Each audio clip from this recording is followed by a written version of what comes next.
Yeah. I just want to take this time out. Today, this moment, this subject is going to be about the ignorance of man towards reality. The ignorance of man towards reality. Like, for example, there is a hell, there is a heaven, there is death, and there is life. That's the reality. Like, nothing can change that reality for now. When I say for now, because death will be destroyed. But for now, the reality is people die. That's the reality. Putting death at the back of your mind does not change death. Living like there is no death or there is no chance of dying does not change the fact that you could die any given moment. One time I met a lady in Pointe-a-Pitre. And I was preaching and I stopped by her and we began to talk, and the conversation led to a topic of death, and she did not want to hear anything because she doesn't want to hear about death. And I was like, but that don't make no sense, because it doesn't matter how much you try to ignore it. It doesn't matter how much you try to evade topic like of death. Doesn't change death. It doesn't change the fact that she could have died that day. It doesn't change it. What makes sense is when people face reality. Because when a person faces reality, it means now that that person is going to do what needs to be done in order to avoid certain things, in order to avoid consequences. That's what it means to face reality. Like, it's not every time reality being faced, people apply the necessary things to avoid consequences. Like, a person could literally not be afraid to talk about death, but is still living a life against God. Okay? But most people, they evade, they live in such a way, it's as if there's no such thing as death. Like they can't die. Like they are going to live. Like they literally are talking about next year. Like, I was driving by and I heard a girl, she literally planning for next year. And I was like, woman, you don't even know if tonight is your last. You don't even know if tonight is your last. And you are literally making plan for next year. You are literally living an ignorant life in which you live like you are not going to die, and there is no hell, and there is no heaven. And once a person has gotten to the point of thinking that there is no hell and there is no heaven, then literally that person is literally also saying there is no God. You see, people don't believe in God.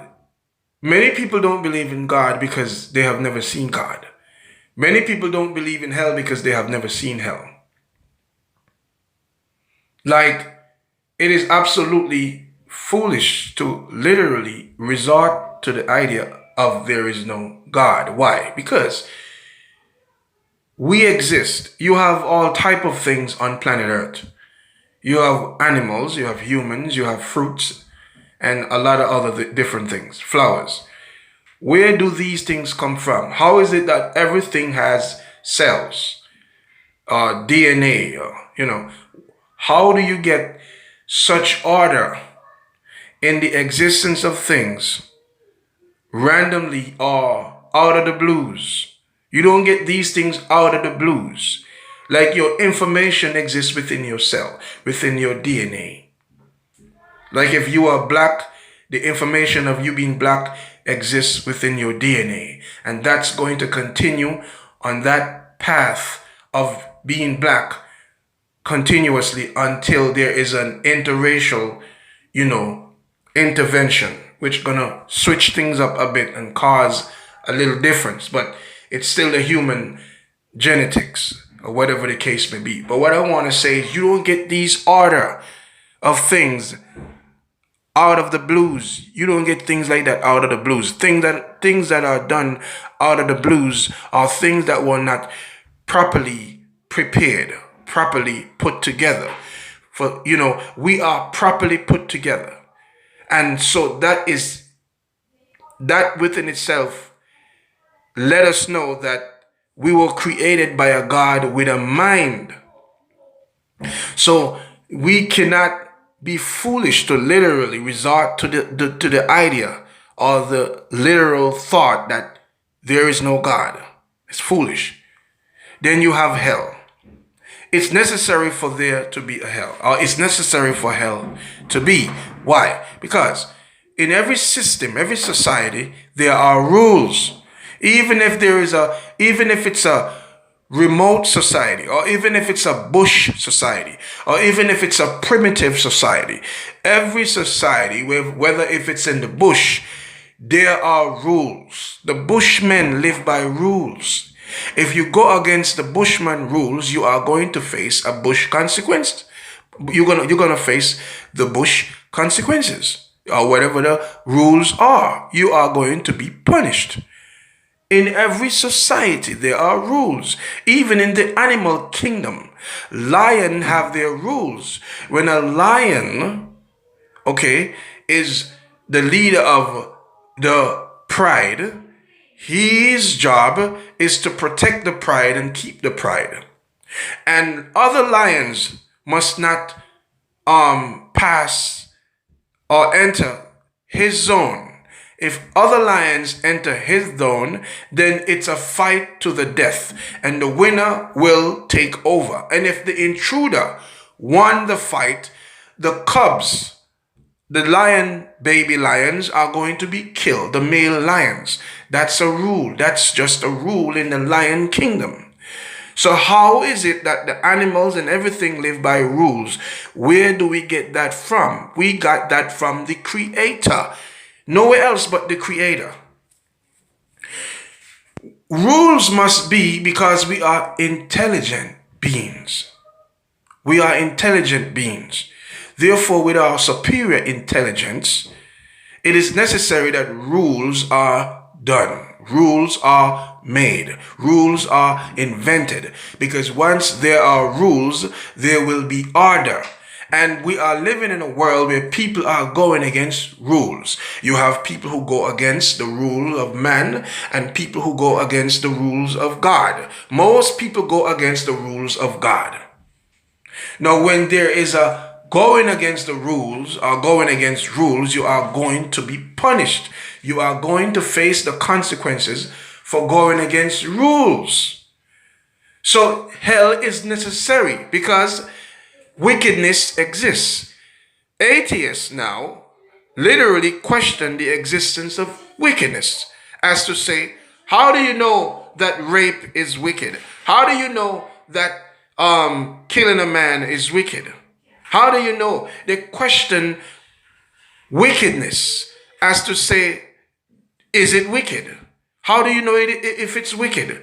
The reason why they have gotten to the point of resorting to these type of ideologies of questioning wickedness is because once you are out of the belief of the existence of God, you literally are out of the existence of rules, because rules come from God. Therefore, anyone who adheres to God adheres to rules, and anyone who adheres to anything else except God adheres to out of the blues. They adhere to out of the blues rules, like anything goes. That's why they are who they are, because they question these things. Like So this is why hell is necessary, because it's not everybody gonna want to live right. Okay, it is not everyone who lives right. Some people live wrong, and when you live wrong, then it's only normal for you to go to where you belong. Why? We must understand that our wicked ways, it does not die when we die. You got to understand your wicked ways continues in your soul, because wickedness does not exist in your physical body. Wickedness exists within the soul. Your mind exists within the soul. Your physical chamber or organ, which we call heart, is not our heart. That is just the heart of the body. But our heart is within our mind. Our heart is our mind, and the mind exists within the soul.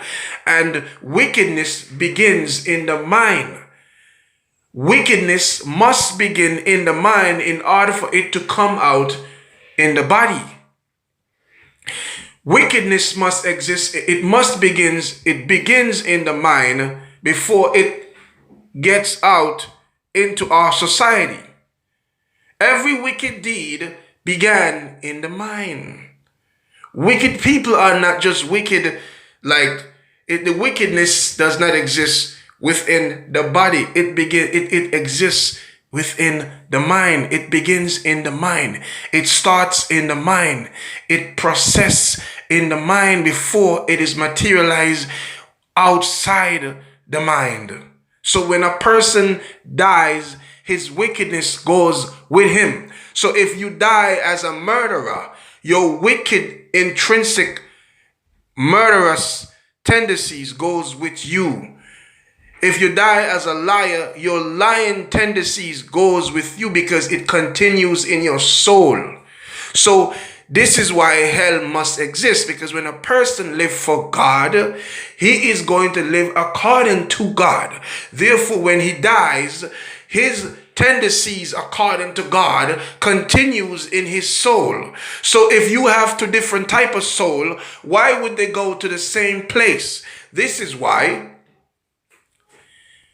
I am upset when people are saying, rest easy, rest in peace. I'll see you when I see you when I see you. I see you when I see you. Like if a friend die, they're not going to consider the possibility that that friend had gone to hell. No, they're not going to think that. They're going to say, I see you when I see you. But how are you so sure that he is not in hell? Why would you want to see a person in hell? No. They're going to evade that reality like we do every day. We evade reality by saying these ignorant, wicked things. These are wicked things. Anything that influences a person to evade reality, as to face the reality that there is a hell. And once you face that reality, it's supposed to make you think, but people don't want to think as such. They don't want to think, as such, because if you face the reality of hell, which means you realize and you accept that there is a hell, it should put something in your mind. It should make you think. It should make you want to do what is necessary. Do what needs to be done in order to avoid going there. So what do they say in the world? Rest easy. Rest in peace. I see you when I see you. You up there smiling down on me. How in the world you could think that he's up there smiling down on you when he was living a wicked life?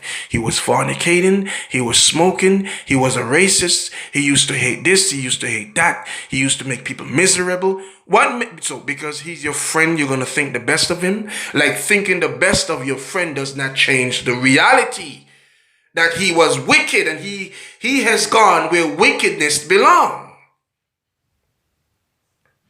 So I'm upset with these wicked type of fads and statements of rest easy, rest in peace. I see you when I see you. What do you mean I see you when I see you? So are you telling me that you're not going to look into the fact and matter that there is a hell? Aren't you going to consider the possibility that there is a place for the wicked and that the wicked has to be punished? Or you just going to continue living your wicked life and die and then expect to meet hallelujah? That's wicked. It's wicked and it's rebellious because sin, wickedness, evil exists. Witches exist. These are evil things. These are not of God. People were not made to be witches. People were not made to curse people. We were made to love. We were made to help each other.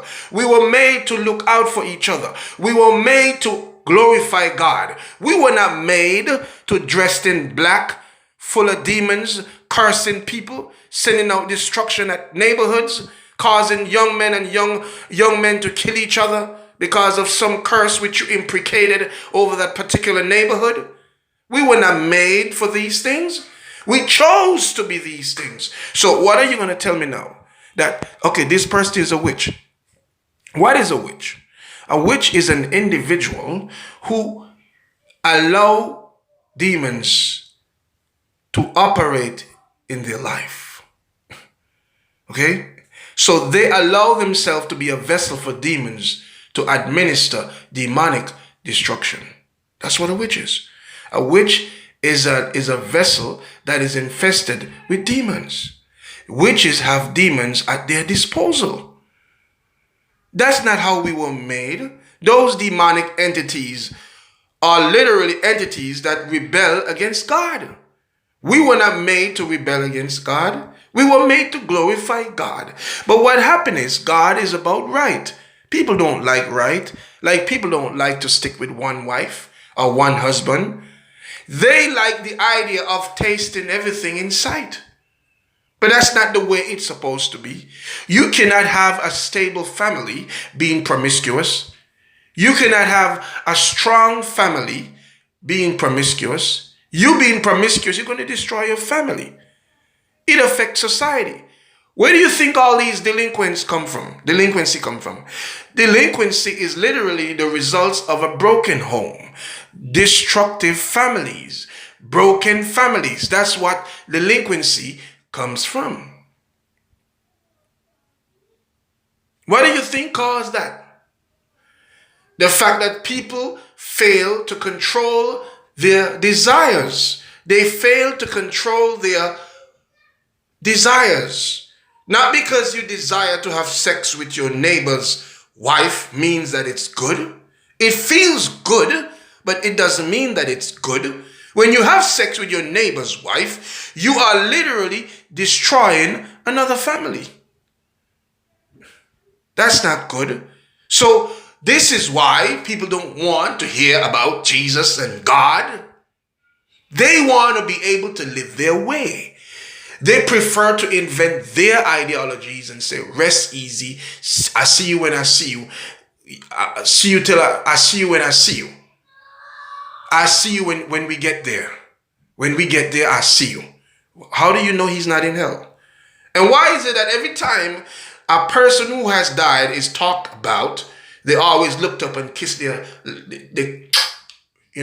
see you when I see you. They kiss themselves. They kiss their lips. Like, does that change the reality of hell? Does it change the fact that the wicked shall descend into hell? The wicked shall descend into hell. That doesn't go away. Like, putting that in the back of your head doesn't change it. Like, saying nice things doesn't change the reality of things. Like,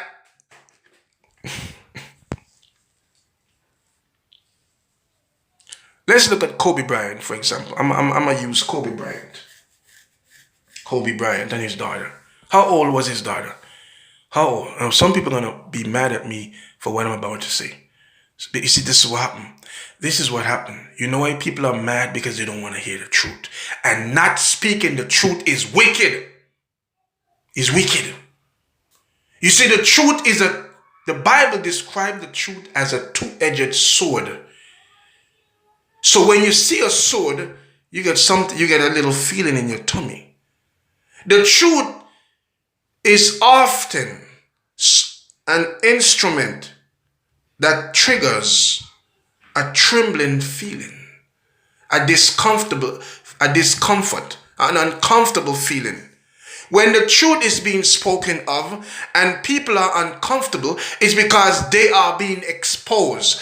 Being exposed are not always bad. A matter of fact, most of the time it's not bad to be exposed.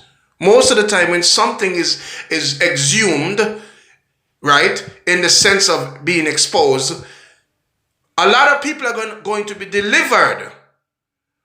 If I sit here and just wallow in a bunch of nonsense saying, I see you when I see you, rest easy, rest in peace. But what about the wicked shall descend into hell? What about hell? Oh, no, hell is not real. Well, how do you know? So why is it that humankind has a system in which there are laws, and if you go against those laws, you are going to be punished? Why is that every system in the world, even the ants have a system, the animal kingdom has a system? Why is it that God should not have one too? So God is so loved that he's stupid? People literally think that God is so loved that he's foolish. Like God is too loved to punish the murderer. But if the murderer chose to live a murderous life, then why shouldn't he be punished? If a rapist live a rapist lifestyle, why shouldn't he be punished? Like God is so loved that God is still going to accept the racist or the rapist or the pedophile. So then that they're literally saying that God is stupid. But you know why they are not going to look at the fact and why they are going to evade the truth is because they know within themselves that if they are confronted with the truth, they are going to be guilty. And they don't want to be guilty. They don't want to feel guilty. They want to live in their utopia life, being a promiscuous freak, being a racist, being a murderer, being a corrupt politician, and everything is okay. That's wicked. It's wicked. Now let's get back to Kobe Bryant and his little daughter. Now, every man is held accountable for his deeds. Deeds which will be held accountable for is referring to an individual that is at the age of knowing right and wrong. Deeds that is to be held accountable for is referring to an individual that is conscious of right and wrong. Well, how old was Kobe Bryant's daughter? How old was she? How old? I heard she was 13. 13. A person who is at the age of 13 knows right and wrong. A person who is at the age of 12 knows right and wrong. So if you are at that age of knowing right and wrong, you are held accountable, which means you need to repent and turn to Jesus. You being nice and sweet and cute and cuddly and lovably doesn't change the reality that you know right and wrong. So if a person who dies without making peace with Christ know right and wrong, where do you think they go? Where do you think they go? You think I'm going to stand up on the stage and say, no, don't say that. What do you want me to say? What do you want me to say? What do you want me to say? Who run the world, girls? That is what you want me to say?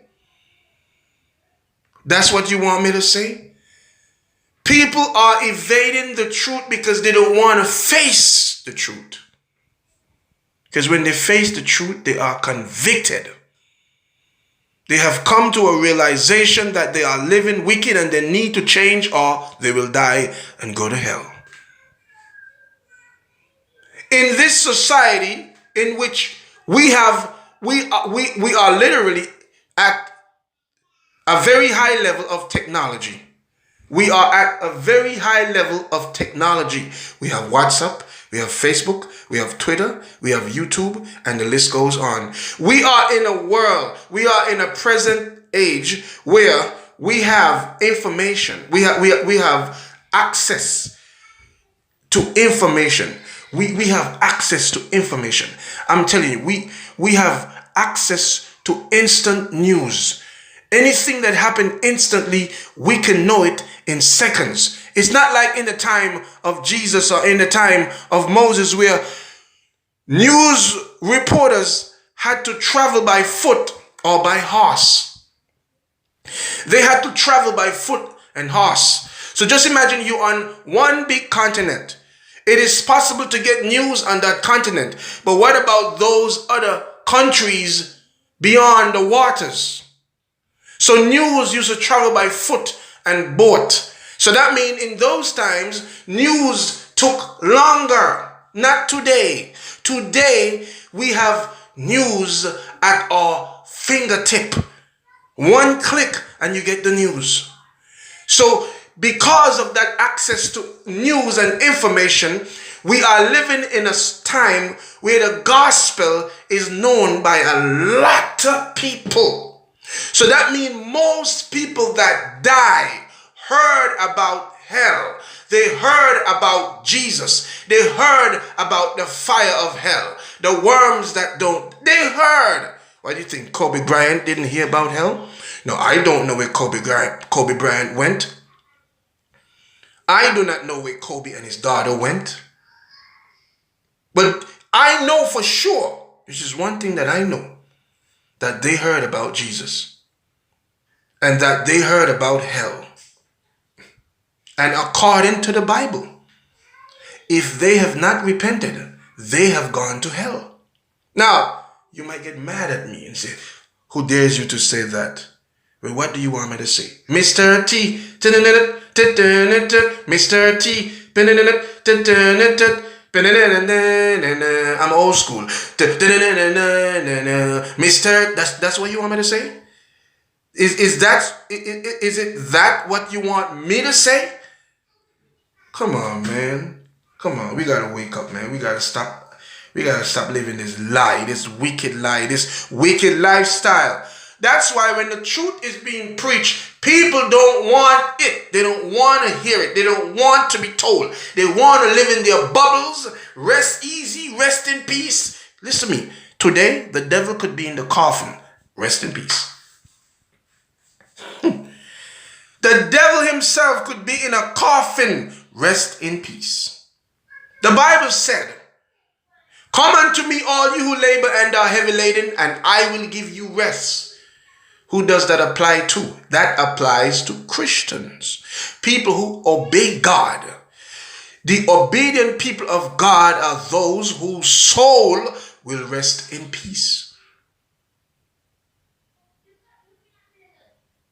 And so this is what I wanted to say. Stop living that lie. That people just keep living lies and they don't want to hear the truth. Because when the truth is preached or spoken of, they get mad. They get mad and they get angry and they want to kill you for the truth. But when they fall in hell, that's when they're going to want Jesus. You know how hard it is? Do you know how hard it is? Please listen to me. Do you know how hard it is that you are a father and you have kids and you have not preached to your kids? You have not told your kids about God, because that's the responsibility for every parent. They have to preach to their children, and you have not preached to your children, and you took a drive somewhere and you get in an accident with your son and the two of you die and the two of you go to hell. And just imagine you are in hell and you know your son is in hell, and your son knows that you're in hell because you didn't preach to him and that you didn't tell him about God. No, you're going to tell him about Mr. T or Superman or Spider-Man or Aquaman, all those marine demons. You're not going to tell him about God. No, You were too busy being a wicked dad. It's wicked because hell burns. And anything that hinders you from hearing about hell is wicked. It's wicked. It's like Joel Osteen. I'm going to preach him because I find that a pastor should never say he would attend a gay marriage. Any pastor that says that he would attend a gay marriage is a devil. I'm telling you.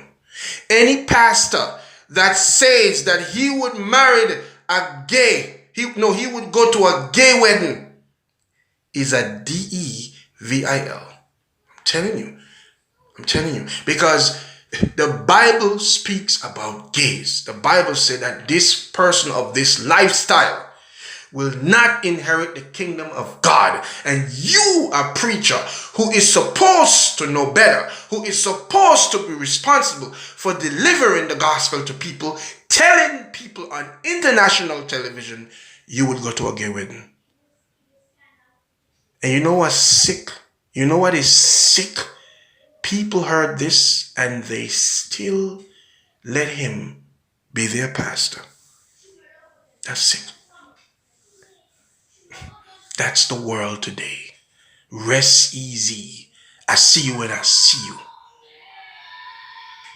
The devil is a liar.